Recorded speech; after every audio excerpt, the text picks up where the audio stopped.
الحمد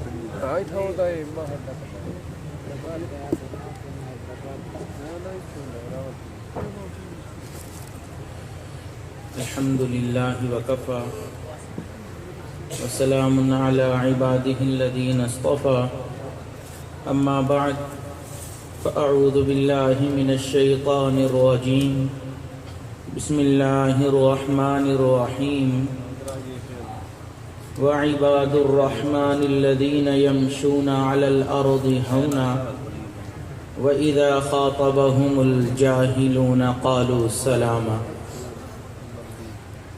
سبحان ربك رب العزة عما يصفون وسلام على المرسلين والحمد لله رب العالمين اللهم صل على سيدنا محمد وعلى آل سيدنا محمد وبارك وسلم اللهم صل على سيدنا محمد وعلى آل سيدنا محمد وبارك وسلم اللهم صل على سيدنا محمد وعلى آل سيدنا محمد وبارك وسلم. جب انسان دینی محافل میں شرکت کرتا ہے تو اس کو چاہیے کہ وہ ہمتاً گوش ہو کر وہاں پر بیٹھے اور اپنے دل کے پیالے کو سیدھا رکھے، کیونکہ بارش اگر موسلا دھار بھی برس رہی ہو اور آپ پیالے کو الٹا رکھ دیں تو ایک قطرہ بھی اس کے اندر نہیں جائے گا، اور اگر بارش بوندا باندی ہو رہی ہو آپ پیالے کو سیدھا بھی کر دیں تو کچھ نہ کچھ قطرے اس کے اندر ضرور چلے جائیں گے. اس لیے دینی محافل میں انسان اپنے دل کو، اپنے دماغ کو سیدھا کر کے بیٹھے کہ جو انوارات کی بارش ہو رہی ہوتی ہے انسان اس کو اپنے دل کے اندر جمع کر لے. اللہ رب العزت نے اس دنیا میں ہر دو چیزوں کو جوڑنے کے لیے کسی نہ کسی تیسری چیز کا انتظام فرمایا. دو کاغذ کے ٹکڑوں کو جوڑنے کے لیے اللہ رب العزت نے ٹیپ کا انتظام فرما دیا. دو کپڑوں کے ٹکڑوں کو جوڑنے کے لیے اللہ رب العزت نے سوئی دھاگے کا انتظام فرمایا. لوہے کے دو ٹکڑوں کو جوڑنے کے لیے اللہ رب العزت نے ویلڈنگ کا انتظام فرما دیا.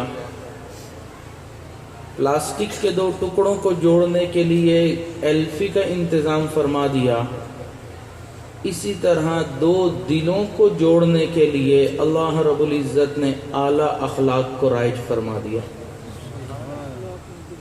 انسان اگر اچھے اخلاق والا ہو تو دوریاں قربت میں بدل جاتی ہیں، دشمنیاں دوستی میں بدل جاتی ہیں، نفرتیں محبتوں میں بدل جاتی ہیں. دنیا میں جتنے بھی مذاہب آئے ہیں تمام مذاہب اس بات پر متفق ہیں کہ انسان اچھے اخلاق والا ہو. کوئی بھی مذہب آپ کو دنیا میں ایسا نہیں ملے گا جو بد اخلاقی کی تعلیم دینے والا ہو. تاہم جتنا زور دین اسلام نے دیا ہے اتنا زور کسی اور دین نے نہیں دیا. حضور صلی اللہ علیہ وسلم نے تو یہاں تک ارشاد فرما دیا انما بعثت لأتمم مکارم الاخلاق، میری بعثت کا مقصد ہی یہی ہے کہ میں مکارم اخلاق کی تکمیل کروں. تو اس سے پتہ چلتا ہے کہ دین اسلام نے اچھے اخلاق اپنانے کے اوپر انسان کے لیے کتنا زور دیا. آپ غور کریں کہ دین اسلام اخلاق کو کتنا پسند کرتا ہے کہ اس نے انسان کے کامل ایمان کو روزوں کے ساتھ نہیں جوڑا، کامل ایمان کو نماز کے ساتھ وابستہ نہیں کیا، کامل ایمان کو زکوٰۃ اور حج کے ساتھ نہیں وابستہ کیا، بلکہ ارشاد فرمایا ان اکمل المؤمنین ایمانا احسنہم خلقا، کامل ایمان والا شخص وہ انسان ہے جو اچھے اخلاق والا ہوگا۔ اس سے پتہ چلتا ہے کہ ہمیں اچھے اخلاق اپنانے کی کتنی سخت ضرورت ہے۔ ہر وہ انسان جس نے بھی کلمہ پڑھا، نیک ہو یا بد ہو، اس کے دل کی ایک تمنا اور ایک چاہت یہ ضرور ہوتی ہے کہ میں اپنی ان کھلی آنکھوں سے تو اپنے محبوب صلی اللہ علیہ وسلم کا دیدار نہ کر سکا، اب میں ان آنکھوں سے گنبد خضرا کا دیدار کر لوں، میں خواب میں ہی اپنے محبوب کی زیارت کر لوں، قیامت والے دن میں اپنے محبوب کے ہاتھوں حوض کوثر کا جام حاصل کر لوں۔ یہ تمام سعادتیں بلند ہیں، جس انسان کو مل جائے خوش نصیب۔ ان سعادتوں سے بڑی سعادت ہے کہ اگر کسی انسان کو قیامت والے دن محبوب کے قدموں میں اور محبوب کے جھنڈے تلے جگہ نصیب ہو جائے، وہ کن لوگوں کو نصیب ہوگی؟ نبی علیہ الصلوۃ والسلام نے ارشاد فرمایا ان احب الیکم واقرب منی منزلۃ یوم القیامۃ من خلق حسن، قیامت والے دن مرتبے کے اعتبار سے میرے سب سے قریب وہ لوگ ہوں گے جو اچھے اخلاق اپنانے والے ہوں گے۔ دنیا میں آپ دیکھتے ہیں کہ کچھ چیزیں اپنے وزن کے اعتبار سے بہت بھاری ہوتی ہیں، لیکن جگہ بہت کم گھیرتی ہیں، اور کچھ چیزیں اپنے وزن کے اعتبار سے بہت ہلکی ہوتی ہیں لیکن جگہ بہت زیادہ گھیر لیتی ہیں۔ آپ روئی کو دیکھیں، جگہ بہت زیادہ گھیرے گی لیکن وزن کم ہوگا۔ ہلکی لکڑی کو دیکھیں، جگہ بہت زیادہ لے لے گی لیکن اس کا وزن کم ہوگا۔ لیکن دوسری طرف آپ پتھر کو دیکھیں، لوہے کو دیکھیں کہ اس کا وزن بہت زیادہ ہوتا ہے اور جگہ بھی کم گھیرتی ہے۔ اسی طرح قیامت والے دن انسانوں کے اعمال کو تولا جائے گا۔ بعض انسانوں کے اعمال دکھنے میں بہت بڑے بڑے ہوں گے، لیکن جب ان کا وزن کیا جائے گا تو وزن بہت ہلکا ہوگا، اور بعض اعمال دکھنے میں بہت چھوٹے ہوں گے لیکن جب ان کا وزن کیا جائے گا تو وہ میزان پر بہت بھاری ثابت ہو جائیں گے۔ اب سوال یہ پیدا ہوتا ہے کہ میزان پر سب سے بھاری عمل کون سا ہوگا؟ تو حدیث مبارکہ میں ارشاد فرمایا ما شیء اثقل فی میزان المؤمن یوم القیامت احاسنکم اخلاقا، قیامت والے دن مومن کے میزان میں، نیکیوں والے پلڑے میں سب سے زیادہ بھاری عمل اس کے اچھے اخلاق ہوں گے۔ نماز کا نہیں فرمایا، حج روزے زکوٰۃ کا نہیں فرمایا، فرمایا اس کے اچھے اخلاق ہوں گے۔ آپ غور تو کریں کہ دین اسلام نے کتنا زیادہ زور دیا۔ حضرت عبداللہ بن سلام رضی اللہ تعالیٰ فرماتے ہیں کہ محبوب صلی اللہ علیہ وسلم مکہ مکرمہ سے مدینہ منورہ ہجرت فرما کر آئے۔ اس وقت عبداللہ بن سلام رضی اللہ تعالیٰ مسلمان نہیں ہوئے تھے۔ فرماتے ہیں انفجل الناس علیہ، بہت کثرت میں لوگ مسلمانوں کے پیغمبر کی زیارت کو ٹوٹ پڑے۔ فکنت فی من جفلا، میں بھی انہوں لوگوں میں شامل تھا کہ میں دیکھوں تو صحیح مسلمانوں کے پیغمبر کیسے ہیں، کون ہیں۔ عرفت ان وجہہ لیس بوجہ کذاب، چہرہ مبارک دیکھتے ہی میں نے پہچان لیا کہ یہ کسی جھوٹے انسان کا چہرہ نہیں ہو سکتا۔ اس کے بعد نبی علیہ الصلوۃ والسلام نے اہل مدینہ سے خطاب فرمایا۔ آپ غور کریں، اہل مدینہ سے پہلی گفتگو فرما رہے ہیں۔ انسان جب کسی علاقے میں جا کر بات چیت کرتا ہے، پہلی مرتبہ ہوتی ہے تو وہ اپنی بات بہت سوچ سمجھ کر اور ٹو دی پوائنٹ بات کرتا ہے کہ میں بالکل اچھی اور بہترین بات کروں۔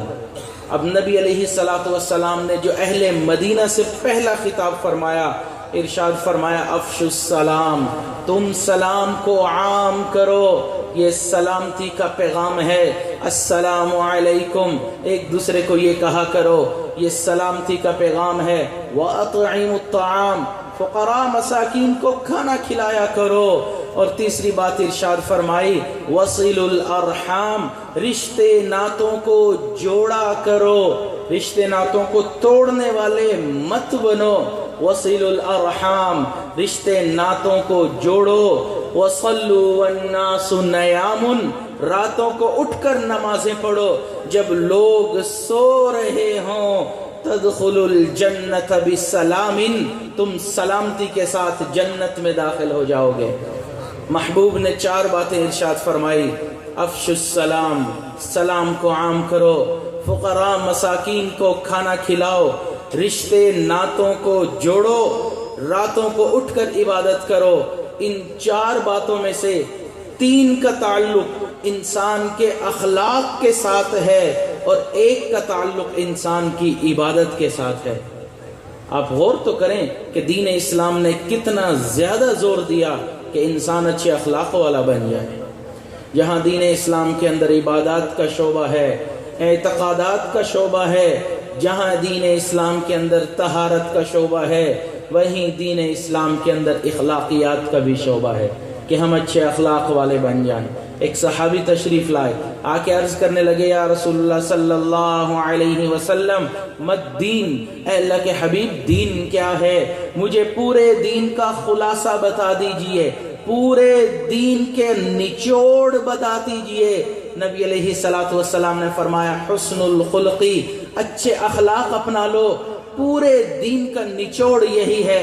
وہ صحابی تشریف لے گئے، محبوب کے دائیں جانب سے تشریف لائے، یا رسول اللہ مد دین، اے اللہ کے محبوب پورے دین کا خلاصہ کیا ہے؟ محبوب نے فرمایا اچھے اخلاق اپنا لو۔ وہ صحابی تشریف لے گئے، محبوب کی بائیں جانب سے آئے، یہی سوال کیا، یا رسول اللہ مد دین، اے اللہ کے محبوب پورے دین کا خلاصہ بتا دیجئے۔ ارشاد فرمایا اچھے اخلاق اپنا لو۔ وہ صحابی تشریف لے گئے، محبوب کی کمر مبارک کی طرف سے تشریف لائے، یہی سوال کیا، یا رسول اللہ مد دین، اے اللہ کے محبوب دین کیا ہے؟ نبی علیہ الصلوۃ والسلام ان کی طرف متوجہ ہوئے، ان کو دیکھا، ارشاد فرمایا پورے دین کا خلاصہ یہ ہے کہ تم بلا وجہ دوسروں پر غصہ نہ کیا کرو۔ پورے دین کا خلاصہ یہ ہے، غصہ نہ کیا کرو۔ آپ غور تو کریں محبوب نے کیا ارشاد فرمایا، اور غصے کا تعلق انسان کے اخلاق کے ساتھ ہے۔ تو دین اسلام اخلاق پر کتنا زور دیتا ہے۔ دین اخلاق کیا ہے؟ اخلاق یہ ہے کہ انسان یہ کوشش کرے کہ میرے ہاتھ سے، میری زبان سے کسی دوسرے انسان کو تکلیف نہ پہنچے، میں کوئی ایسا عمل، ایسا فعل نہ کر دوں، میں ایسا کوئی بول نہ بولوں، میرے منہ سے کوئی ایسا قول نہ نکل جائے کہ کسی دوسرے انسان کو تکلیف پہنچے۔ ارشاد فرمایا المسلم من سلم المسلمون من لسانہ ویدہ، مسلمان وہ ہے جس کی زبان اور ہاتھ سے باقی مسلمان محفوظ میں ہوں، حفاظت میں ہوں، سلامتی میں ہوں۔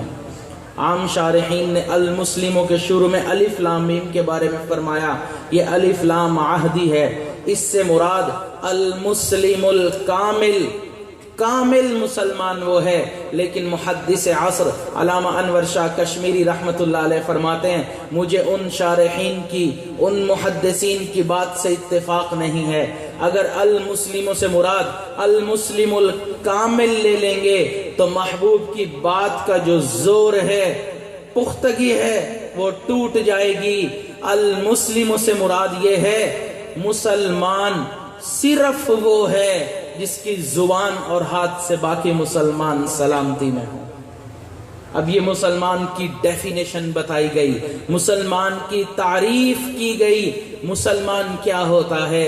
مسلمان وہ ہوتا ہے جس کی زبان اور ہاتھ سے باقی دوسرے مسلمان محفوظ ہوں۔ والمؤمن من امنہ الناس علی دمائہم واموالہم، کامل مومن وہ ہے کہ جس سے باقی لوگوں کے خون اور مال امانت امن کے اندر ہوں، محفوظ ہوں۔ یہ مومن کی، یہ مسلمان کی تعریف ہے۔ اب ہم خود دیکھ لیں کیا ہم اس تعریف کے اوپر پورا اترتے ہیں؟ بخاری شریف کی روایت ہے، بنی اسرائیل کی ایک عورت نے بلی کو باندھ دیا، بھوکا پیاسا رکھا، کھانے پینے کو کچھ نہ دیا۔ کچھ دن کے بعد وہ بلی مر گئی۔ اللہ نے اس عورت کے تقوی کو، اس کی عبادت کو اللہ تعالیٰ نے ضائع فرما کر اس بلی کے مرنے پر کہ اس عورت نے بھوکا پیاسا رکھا، جہنم کا فیصلہ فرما دیا۔ اے انسان، تو مسلمان ہو کر جب کسی دوسرے مسلمان کو تکلیف پہنچائے گا اور اس کے بعد یہ تصور میں سوچے گا سب سے پہلے میں جنت میں جانے والا بنوں گا، تو این خیالست محالست جنون، یہ پھر مجنون لوگوں کا خیال ہو سکتا ہے۔ ایک مسلمان کو تکلیف دینا، ایک مسلمان کو تکلیف دینا بہت برا عمل ہے۔ آپ غور کریں، نبی علیہ الصلوۃ والسلام بیت اللہ میں تشریف فرما ہے، بیت اللہ کی طرف دیکھا، ارشاد فرمایا بیت اللہ تیری بہت عظمت ہے، تیری بہت عظمت ہے، لیکن ایک مومن کی عظمت، ایک مومن کی عزت اللہ کے ہاں تیرے سے بھی زیادہ ہے۔ آپ غور کریں، بیت اللہ کی طرف رخ کر کے ہم نماز پڑھتے ہیں، اس کے سامنے اپنی پیشانی کو ٹیکتے ہیں، بیت اللہ کے غلاف کو پکڑ کر ہم دعائیں مانگتے ہیں، بیت اللہ کی دیواروں سے چمٹ کر یہ سوچتے ہیں کہ ہم دعا کریں گے شرف قبولیت پا جائے گی، بیت اللہ کا اتنا عزت و احترام کرتے ہیں، لیکن ایک مومن کی حرمت اللہ کے ہاں بیت اللہ سے زیادہ ہے۔ ہم اسی مومن کا دل دکھا رہے ہوتے ہیں، اسی مومن کو تکلیف پہنچا رہے ہوتے ہیں۔ غور تو کریں، آج ہم مسلمان کیا بن چکے ہیں؟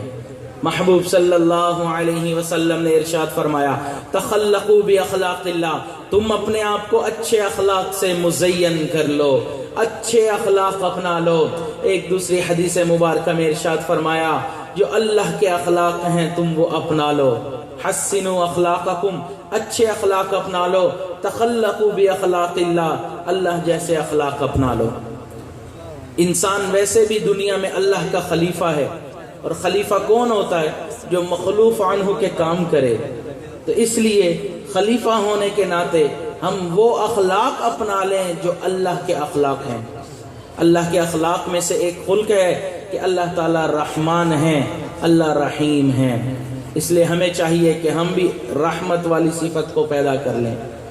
آپ قرآن پاک کا مطالعہ کریں، اللہ نے ابتدا کی بسم اللہ الرحمن الرحیم، اپنی رحمت کا تذکرہ، پھر الحمدللہ رب العالمین الرحمن الرحیم، دوبارہ اپنی رحمت کا تذکرہ۔ آپ صفحے پلٹتے چلے جائیں، آپ کو جگہ جگہ اللہ کی رحمت کے تذکرے ملتے چلے جائیں گے۔ اتنے رحیم، اتنے کریم پروردگار ہیں۔ شیخ عبد القادر جیلانی رحمت اللہ علیہ نے 18 سال اللہ کی رحمت کے اوپر درس دیا، خوب کھول کھول کر اللہ کی رحمت کو بیان کیا۔ ایک دن سوچا آج میں اللہ کے جلال کے اوپر بیان کر دوں، درس قرآن دے دوں۔ صبح فجر کے بعد درس قرآن دیا، اللہ کے جلال کے بارے میں بتایا۔ لوگو، اللہ رحمان بھی ہے، اللہ رحیم بھی ہے، لیکن اللہ جبار بھی ہے، اللہ قہار بھی ہے۔ اللہ کی جلال کو ایسا کھولا کہ بعض لوگ وہیں پر بے ہوش ہو گئے، بعض لوگوں کے دلوں میں اتنا خوف خدا آیا کہ وہیں اسی مجلس میں ان کی روحیں جسم سے جدا ہو گئیں۔ اللہ نے الہام فرمایا، شیخ عبد القادر یہ کیا کیا؟ آج میرے جلال پر بیان کیا۔ عرض کی اللہ 18 سال آپ کی رحمت کے تذکرے کیے، 18 سال تذکرے کیے۔ اللہ نے الہام فرمایا، عبد القادر کیا 18 سال میں میری رحمت ختم ہو گئی تھی؟ اتنے رحیم پروردگار ہے۔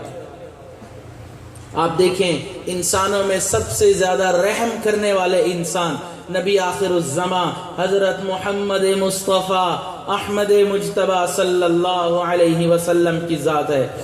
فرماتے ہیں کئی مرتبہ ایسا ہوتا ہے میں مصلی امامت پر کھڑا ہوتا ہوں، میرا دل چاہتا ہے میں اپنی نماز کو اور باقی نمازیوں کی نماز کو لمبا کر دوں، قرت زیادہ کروں، قرآن کی تلاوت زیادہ کروں، لیکن جب میں نماز میں کھڑا ہوتا ہوں مجھے پیچھے سے بچے کے رونے کی آواز آتی ہے، میرے دل میں خیال آتا ہے اس کی والدہ نماز کے اندر مصروف ہوگی جس کی وجہ سے وہ بچہ رو رہا ہے، میں اپنی نماز باقی نمازیوں کی نماز کو مختصر کر دیتا ہوں تاکہ وہ بچہ اپنی والدہ سے مل لے، اپنی والدہ سے ملاقات کر لے۔ سوچے تو صحیح کتنی رحمت ہوگی، رحمت للعالمین۔ جہاں تک خدا کی خدائی وہاں تک مصطفیٰ کی مصطفائی۔ تو انسانوں میں سب سے زیادہ رحم کرنے والے نبی علیہ الصلوۃ والسلام تھے۔ رحم کرنا کس کو کہتے ہیں؟ کسی دوسرے پر ترس کھا لینا، کسی کو کوئی کام ہے اس کے کام آ جانا، کوئی بیمار ہے بیمار پرسی کر لینا، کوئی فوت ہو گیا تو اس کی تعزیت کر لینا، اس کا جنازہ پڑھ لینا۔ عام اردو میں اس کا مطلب ہے رحم کر لینا۔ تو اس لیے ہم بھی رحم کرنے والے بن جائیں۔ آپ غور کریں، اللہ تعالیٰ نے قرآن پاک میں ارشاد فرمایا، الرحمن علم القرآن، رحمان نے تعلیم دی قرآن کی، رحمان نے تعلیم دی قرآن کی۔ قرہ حضرات کے لیے بہت زیادہ سبق آموز اس کے اندر ایک نقطہ ہے۔ اللہ نے فرمایا رحمان نے تعلیم دی قرآن کی۔ اللہ چاہتے تو فرما سکتے تھے جبار نے تعلیم دی قرآن کی، قہار نے تعلیم دی قرآن کی، لیکن اللہ جانتے تھے کہ جب قرآن کی تعلیم دی جا رہی ہو اپنی صفت رحمت کو اپنے اوپر غالب رکھو، بچے کو پڑھاتے وقت قاری بن کے بیٹھو، قہاری بن کے مت بیٹھو، بے جا بچوں کو مت مارو۔ قرہ حضرات کے لیے اس کے اندر سبق ہے۔ آج ہم دیکھتے ہیں کہ بچوں کو مارا جاتا ہے، ہم قرآن کی تعلیم دے رہے ہوتے ہیں اور خود قرآن کے خلاف عمل کر رہے ہوتے ہیں۔ قرآن کے اندر بھول جانا، قرآن کے اندر کوئی غلطی آ جانا ہو جاتا ہے، انسان ہے، لیکن اب اس کا یہ مطلب نہیں کہ اس کے اوپر آپ ڈنڈوں کی پائپ کی برسات کر دیں۔ حضرت والد صاحب فرماتے ہیں میں ایک مدرسے میں گیا، میں نے دیکھا کہ وہاں پر استاد صاحب نے، قاری صاحب نے ایک ڈنڈا رکھا ہوا ہے، میں نے وہ اٹھا لیا اور ان کو سمجھایا کہ دیکھو یہ میں لے کے جا رہا ہوں، لیکن آئندہ میں آؤں تو آپ مجھے اطلاع نہ ملے کہ آپ بچوں کو مارتے ہیں۔ فرماتے ہیں میں چلا گیا، کچھ عرصے بعد دوبارہ پھر مدرسے میں گیا، قاری صاحب نے وہاں پر پائپ رکھا ہوا تھا۔ فرماتے ہیں کہ میں نے ان کو پھر سمجھایا، قاری صاحب آپ کو پچھلی مرتبہ بھی سمجھایا تھا، اس مرتبہ بھی یہ لے کے جا رہا ہوں، آئندہ اپنے بچوں کو نہیں مارنا۔ کچھ عرصے بعد دوبارہ جانا ہوا، قاری صاحب نے وہاں پائپ رکھا ہوا تھا اور اس کے اندر مسواک ڈالی ہوئی تھی۔ فرماتے ہیں میں نے اس کو کہا قاری صاحب یہ کیا ہے؟ تھوڑا غصہ کیا، کہنے لگے حضرت یہ بچے مانتے ہی نہیں ہیں، اتنے ڈھیٹ بن چکے ہیں، جب تک ان پر ہاتھ نہ اٹھایا جائے اس وقت تک نہیں مانتے۔ فرماتے ہیں میں نے کہا کہ یہ بھی میں لے کے جا رہا ہوں، آپ اپنے پاس ایک چھوٹا سا پسٹل رکھ لیں، جب کوئی بچہ نہیں مانتا تو اس کا کام ہی تمام کر لیں۔ وہ اس کو پیار سے سمجھائیں، جس پودے نے ابھی نکلنا ہے، اس کے اوپر ابھی پھل پھول لگنے ہیں، اس نے ابھی پرورش پانی ہے، اسی طرح چھوٹے چھوٹے بچوں کو جب آپ ماریں گے ان کی ذہنی سطح کم ہوگی، وہ انسان اچھے ذہن کے ساتھ پرورش نہیں پا سکے گا۔ وہ یہی سمجھے گا جب بھی قرآن کی تعلیم دی جائے مارنا ضروری ہے، کل وہی بچہ قاری بنے گا، وہ بھی آگے مارے گا۔ تو لہٰذا ہم یہ دیکھیں کہ ہم نے بچوں کو نہیں مارنا۔ ایک مدرسے میں قاری صاحب نے بچے کو مارا، وہ بچہ مدرسے سے باہر نکلا، اس نے مدرسے کی دیوار پر لکھا I hate قاری صاحب، I hate Islam, I hate قرآن۔ میں قاری صاحب سے نفرت کرتا ہوں، میں قرآن سے نفرت کرتا ہوں، میں دین اسلام سے نفرت کرتا ہوں۔ اب وہ جو بچہ دین اسلام سے پیچھے ہٹا وہ کس کے نام اعمال میں جائے گا؟ اس لیے اللہ نے فرمایا الرحمن علم القرآن، رحمان نے تعلیم دی قرآن کی۔ اگر کوئی بچہ نہیں پڑھتا، اس کا ذہن نہیں چلتا، وہ بالکل نہیں مانتا، تو اس کے والدین سے مشورہ کریں۔ آپ کا بچہ نہیں چل سکتا، حفظ کروانا کوئی فرض عین نہیں ہے، اس لیے آپ اپنے بچے کو کہیں اور کچھ اور پڑھوا لیں، مارنا ضروری نہیں ہے۔ انسان کا بچہ ہے، مسلمان کا بچہ ہے، ماں باپ اپنے دل کے ٹکڑوں کو ہمارے حوالے کر کے جاتے ہیں اور ہم ان کے ساتھ اس طرح برا حشر کرنا شروع کر دیتے ہیں۔ تو اس لیے ہم اپنی صفت رحمت کو اپنے اوپر غالب کریں۔ حضرت انس رضی اللہ تعالیٰ عنہ فرماتے ہیں میں نبی علیہ الصلوۃ والسلام کی صحبت میں 10 سال رہا، 10 سال میں محبوب نے نہ کبھی مجھے مارا نہ کبھی مجھے ڈانٹا۔ اب آپ غور کریں 10 سال میں کتنے مواقع ایسے آتے ہیں، لیکن محبوب نے کبھی ڈانٹا بھی نہیں۔ ایسی تعلیم ہم دیں۔ مدرسہ آج سے 1400 سال پہلے محبوب بھی چلا رہے تھے، جس کو آج کے زمانے میں ہم جامعہ صفہ کہہ سکتے ہیں۔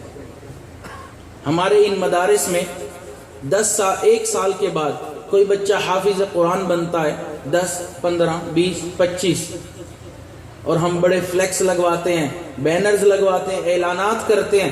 1 سال میں ہمارے اس مدرسے نے 15 حفاظ تیار کر لیے۔ ہم بڑی تشہیر کرتے ہیں، لوگوں کو بتاتے ہیں۔ یقیناً آج کے گئے گزرے دور میں اتنا بھی بہت ہے، لیکن آج سے 1400 سال پہلے میرے محبوب نے جو مدرسہ قائم کیا تھا جامعہ صفہ، محبوب اسی مدرسے میں صحابہ کرام کو یہی قرآن کی تعلیم دیتے تھے۔ 10 سال میرے محبوب نے وہ مدرسہ چلایا۔ 10 سال کے بعد میرے محبوب جب اس دنیا سے رخصت ہوئے، 10,000 صحابہ کرام مکمل حافظ قرآن بن چکے تھے۔ آپ غور تو کریں کہ محبوب نے 10 سال میں 10,000 حفاظ کو تیار کر لیا، لیکن کتنی رحمت سے ان کو تعلیم دی، کتنی نرمی سے ان کو تعلیم دی۔ تو اس لیے اللہ رحمان ہے، ہم بھی اپنے اندر صفت رحمت کو داخل کر لیں، پیدا کر لیں، لوگوں پر ترس کھا لیں۔ دوسرا، اللہ تعالیٰ نرمی کرنے والے، ہم بھی نرمی کرنے والے بن جائیں۔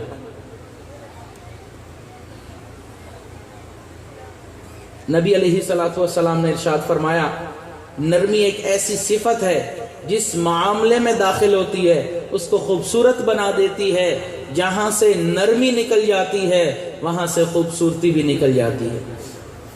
آپ قرآن پاک کا مطالعہ کریں، آپ کو قرآن پاک 15 سپارہ ختم ہونے کے قریب جب ہو، سورۃ کہف کے اندر آپ کو ایک لفظ ملے گا وَلْيَتَلَطَّفْ، بقدر باقی حروف سے بڑے سائز میں لکھا ہوتا ہے۔ یہ پورے قرآن پاک کا سنٹر ہے، پورا قرآن پاک اس لفظ کے اوپر آ کر آدھا ہو جاتا ہے۔ آپ غور کریں اللہ نے اس لفظ کو پورے قرآن پاک کے مرکز میں کیوں بیان کیا، اس کو مرکزی نقطہ کیوں بنایا۔ جب آپ اس لفظ کے اوپر غور کریں گے تو آپ کے سامنے حقیقت کھل جائے گی۔ اس لفظ کا مطلب ہے وَلْيَتَلَطَّفْ، انسان کو چاہیے کہ وہ نرمی کرنے والا بن جائے۔ پورے قرآن پاک کا مرکزی نقطہ ہے انسان نرمی کرنے والا بن جائے۔ اس لیے ہم اپنے اندر نرمی کی صفت ڈالیں۔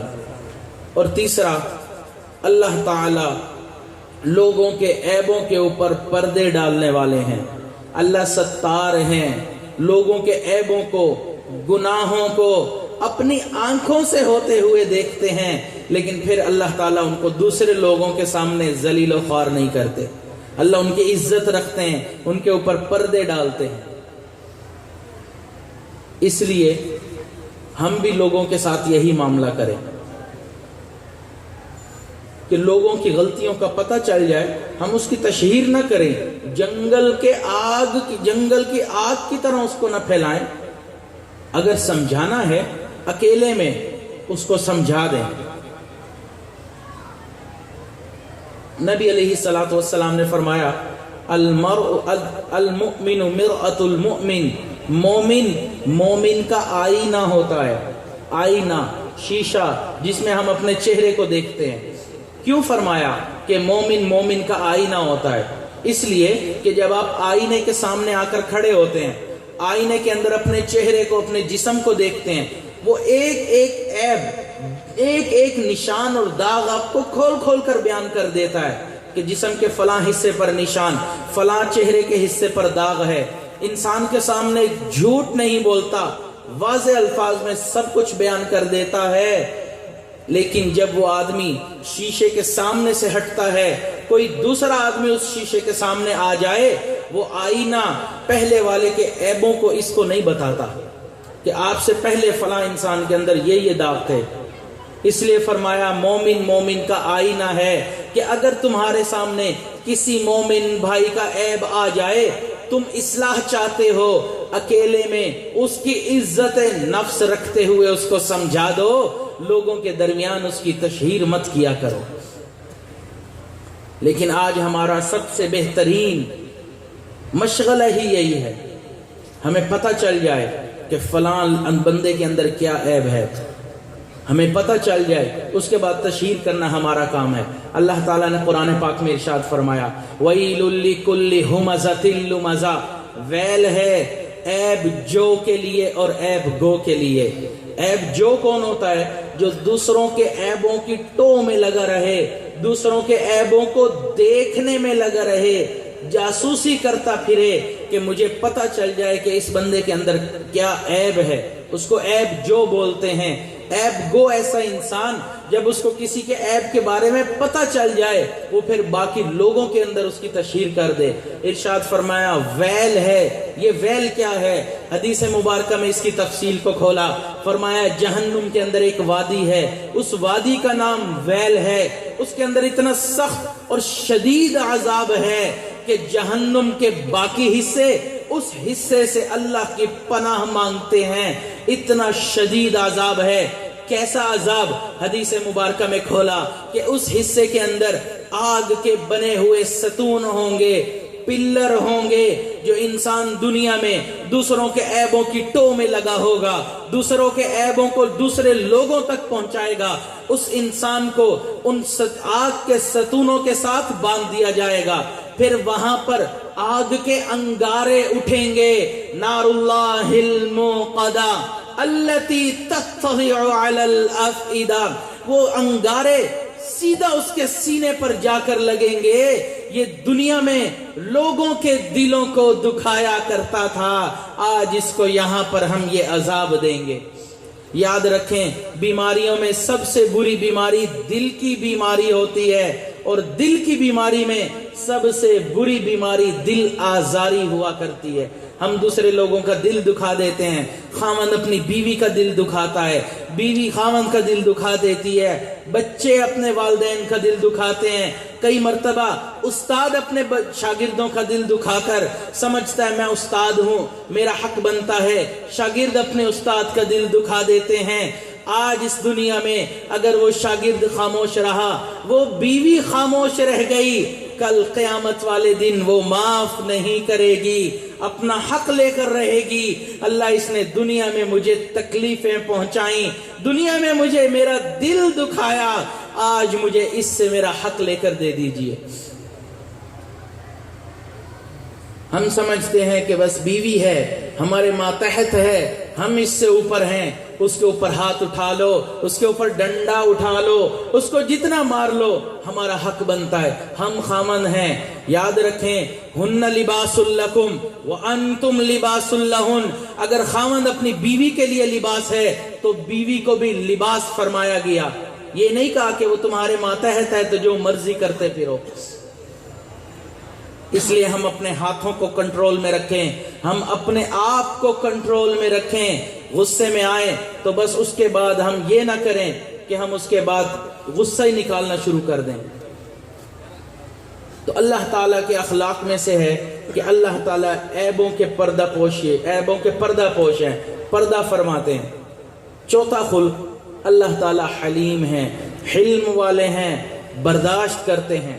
حضرت موسیٰ علیہ السلام نے عرض کی اللہ لوگ میرے خلاف باتیں کرتے ہیں، ان کی زبانوں کو بند کر دیجئے۔ اللہ نے وہی فرمائی پیارے موسیٰ علیہ السلام لوگ میرے خلاف بھی باتیں کرتے ہیں، میں بھی برداشت کرتا ہوں، آپ بھی برداشت کیجئے۔ لوگوں کا کام بولنا ہے، انہوں نے بولنا ہے، آپ برداشت کر کر اپنے کام میں لگے رہیے، اپنے دین کا کام کرتے رہیے۔ اس لیے ہم اپنے اندر حلم پیدا کریں، مادہ برداشت کو پیدا کریں۔ نبی علیہ الصلوۃ والسلام اس دنیا میں سب سے زیادہ حلیم انسان تھے، ایسے لوگوں کو بھی معاف کر دیا کرتے تھے جنہوں نے ان کی صاحبزادی کو قتل کیا۔ حضرت زینب رضی اللہ تعالی مکہ سے مدینہ منورہ ہجرت فرما رہی ہیں، ایک کافر نے نیزہ مارا، وہ اونٹنی کے اوپر بیٹھی تھی، وہ نیزہ اونٹنی کو لگا، اونٹنی بتکی، اونٹ بتکا، وہ زمین کے اوپر آ گری، پیٹ حمل سے تھی، بچہ بھی ضائع ہو گیا، پھر اسی تکلیف میں ان کی موت ہوئی، تو در حقیقت اسی بندے کے نیزہ مارنے کی وجہ سے ان کی موت ہوئی۔ ایسے شخص کو بھی اللہ کے محبوب نے معاف کر دیا۔ تو ہم اپنے اندر حلم کو پیدا کریں، برداشت کو پیدا کریں۔ محبوب تو دشمنوں کو معاف کر دیتے تھے، ہم اپنے بچوں کو اور شاگردوں کو معاف نہیں کرتے۔ گھر میں داخل ہوتے ہیں، ماں اپنے بچوں کو چپ کرواتی ہے، خاموش ہو جاؤ، تمہیں خدا کا واسطہ، تمہارا والد گھر پہ آ رہا ہے، اس کے سامنے شور مت مچانا، کوئی آواز نہ نکالنا۔ بچے بھی دل میں سوچتے ہیں جل تو جلال تو، آئی بلا کو ٹال تو، کہ جب سے یہ بندہ گھر میں آتا ہے ہمیں نہ کھیل کی اجازت ہوتی ہے، نہ ہمیں اچھلنے کودنے کی اجازت ہوتی ہے۔ وہ بچے ہیں، انہوں نے کھیلنا ہے، ان کو کھیلنے دیجئے۔ لیکن ہم کہتے ہیں نہیں، بیٹھ جاؤ آرام سے، تو وہیں پر بیٹھ جاؤ۔ وہ روبوٹ تھوڑی ہیں کہ ہم نے اس کے اندر سے سیل نکالے اور وہ وہیں بیٹھ گئے۔ ہمارے دادا شیخ حضرت مرشد عالم غلام حبیب رحمۃ اللہ علیہ فرمایا کرتے تھے، بے سے بندر کا بچہ، بے سے بکری کا بچہ، بے سے بندے کا بچہ، یہ تینوں آرام سے نہیں بیٹھ سکتے۔ جس وقت دیکھو آرام سے بیٹھے ہیں، یقیناً بیمار ہوں گے۔ تو بچوں نے تو کھیلنا ہے، انہوں نے اچھل کود کرنی ہے۔ ہم برداشت کا مادہ پیدا کریں، ان کو کھیلنے دیں، ان کو شرارتیں کرنے دیں۔ ایک ہے شرارت کرنا، ایک ہے بدتمیزی کرنا۔ بدتمیزی سے روکیں، اس کے اوپر ان کو ضرور ان کو سمجھائے، ڈانٹیں، بدتمیزی نہیں کرنی۔ لیکن اگر وہ شرارت کرتا ہے، کوئی ایسی حرکت کرتا ہے کہ دوسروں کا دل خوش کرتا ہے، تو اس میں کیا حرج ہے؟ کھانا کھا رہے ہو، خاموش ہو کے بیٹھو، بالکل نہیں بولنا۔ ایسی ایسی پابندیاں ہوتی ہیں، بچے بھی سمجھتے ہیں پتہ نہیں کیا عذاب ہو گیا ہمارے لیے۔ مسکرا کر بات نہیں کرتے ہم اپنے بچوں کے ساتھ۔ آپ غور کریں، نبی علیہ الصلوۃ والسلام اپنے گھر میں داخل ہوئے، دیکھا کہ دونوں شہزادے حضرت حسن حسین تشریف فرمائے، محبوب گھٹنوں کے بل زمین کے اوپر بیٹھ گئے، دونوں شہزادوں کو اپنی کمر کے اوپر بٹھا لیا۔ جس طرح بچہ کرال کرتا ہے، بچہ گھٹنوں کے بل چلتا ہے، محبوب کمرے کے اندر اس طرح چکر لگانے لگ گئے اور اوپر دیکھ کر فرماتے تھے، بچوں تمہارا اونٹ کیسا ہے، تمہاری سواری کیسی ہے؟ کیا ہم نے کبھی بچوں کے ساتھ اس طرح کا معاملہ کیا؟ ہم نے ان کو اس طرح کے اخلاق دیے؟ ہم ان کے ساتھ اس طرح کھیل کود کرتے ہیں؟ بالکل بھی نہیں۔ تو اس لیے بچوں کے ساتھ اچھے اخلاق سے ان کو سمجھائیں، حلم کا مادہ اپنے اندر پیدا کریں۔ نبی علیہ الصلوۃ والسلام نے پوچھا پہلوان کون ہے؟ صحابہ نے عرض کی جو اپنے دوسرے کو پچھاڑ دے، دوسرے کو گرا دے۔ محبوب نے ارشاد فرمایا نہیں، پہلوان وہ ہے جو غصے کے وقت میں اپنے غصے کے اوپر قابو پا لے، وہ پہلوان ہے۔ ہم حلم کو پیدا کریں، ہمارے اندر حلم کا مادہ نہیں ہے، خلاف طبیعت چھوٹی سی بات ہو جاتی ہے، سارا اخلاق ایک طرف ہو کے بیٹھ جاتا ہے، ساری مسکراہٹیں ختم ہو جاتی ہیں۔ اس نے مجھے پتھر مارا ہے، اینٹ ماری، میں پتھر سے جواب دوں گا، گولی ماری، میں اس کو دنیا سے گزار دوں گا۔ ہمارا یہ اخلاق ہے۔ ہم کہتے ہیں گردن کٹتی ہے تو کٹ جائے، ناک نہ کٹے، اور ہم اس کی خاطر قتل و غارت میں لگ جاتے ہیں، ایک دوسرے کو مارنے کے اوپر لگ جاتے ہیں۔ خدا کے بندو، حلم کو پیدا کرو، دوسروں کو معاف کرنا سیکھو۔ محبوب خالی برداشت نہیں کرتے تھے، ایک قدم آگے بڑھ کر معاف بھی فرما دیتے تھے۔ حضرت امام زین العابدین رحمت اللہ علیہ، حضرت امام باقر رحمت اللہ علیہ کے والد ایک مرتبہ مہمان کے ساتھ بیٹھے تھے، باندی کو فرمایا کھانے کو کچھ لاؤ، وہ گئی گرم گرم شوربہ لے کر آئی۔ اب وہ دیکھ کہیں رہی تھی، چل کہیں رہی تھی، اس کے ہاتھ سے شوربہ گرا، گرم ترین شوربہ ان کے جسم پر گرا۔ اب آپ جانتے ہیں گرم چیز جب جسم پر گرے کتنا زیادہ جلن ہوتی ہے، کتنی تکلیف ہوتی ہے۔ تو انہوں نے غصے کی نظر سے اس کو دیکھا، لیکن وہ بھی اسی گھرانے میں رہتی تھی، پہچان گئی حضرت کو غصہ آ گیا ہے، قرآن کی آیت پڑھی وَالْكَاظِمِينَ الْغَيْظَ، غصے کو پی جانے والے۔ حضرت امام زین العابدین نے فرمایا قَظَمْتُ غَيْظِي، میں نے غصے کو پی لیا۔ کہنے لگے وَالْعَافِينَ عَنِ النَّاسِ، لوگوں کو معاف کر دینے والے۔ حضرت نے فرمایا عَفَوْتُ عَنْكِ، میں نے تجھے معاف کر دیا۔ کہنے لگے وَاللَّهُ يُحِبُّ الْمُحْسِنِينَ، اللہ احسان کرنے والوں سے محبت کرتا ہے۔ حضرت نے فرمایا جاؤ، میں نے تمہیں اللہ کے راستے میں آزاد کر دیا۔ ادھر قرآن سنتے چلے جاتے تھے، غصہ ٹھنڈا ہوتا چلا جاتا تھا، قرآن کے اوپر عمل ہوتا چلا جاتا تھا۔ اس لیے ہم لوگوں کو معاف کرنا سیکھیں۔ آخری بات، حضرت علی ہجویری رحمت اللہ علیہ لاہور میں جن کا دربار ہے، داتا دربار کے نام سے مشہور ہے، ایک مرتبہ کشتی میں سوار تھے، سفر کر رہے تھے، کشتی میں ہوا تیز چل رہی تھی، سوچا میری ٹوپی نہ اڑ جائے، اپنی ٹوپی کو اتار کے جیب میں ڈال لیا اور مراقب ہو گئے، سر جھکا کے بیٹھ گئے۔ اب وہاں سے ایک بچہ گزرا، اس نے دیکھا کہ ایک بابا جی، ایک بزرگ اپنے سر کو جھکا کر بیٹھے ہیں، سر بالکل نیا نیا حلق شدہ ہے، ٹنڈ ہوئی ہے، بال بالکل بھی نہیں۔ اس نے سوچا بڑا اچھا موقع ہے، اس نے ہاتھ پھیرا، اس کو بڑا لطف اور مزہ آیا، اس نے جا کے دوسرے بچے کو بلایا، اس بچے نے آ کے ہاتھ پھیرا، اس کو بھی بڑا مزہ آیا کہ اتنی پلین جگہ ہے۔ تیسرے کو بتایا، کرتے کرتے کشتی کے اندر جتنے بچے تھے اکٹھے ہو گئے، طوفان بدتمیزی برپا ہو گیا۔ ایک بڑی عمر کے بچے نے ہاتھ پھیرا، ساتھ میں ایک لگا بھی دیا۔ حضرت خاموشی سے مراقب بیٹھے ہیں، بچے بدتمیزی کر رہے ہیں، بڑے ان کو منع کرنے کے بجائے اس کے اوپر ہنستے چلے جا رہے ہیں۔ جب وہاں پر ایک طوفان بدتمیزی برپا ہوا، حضرت خاموش بیٹھے رہے۔ اللہ تعالیٰ اپنے اولیاء کی توہین برداشت نہیں کرتا۔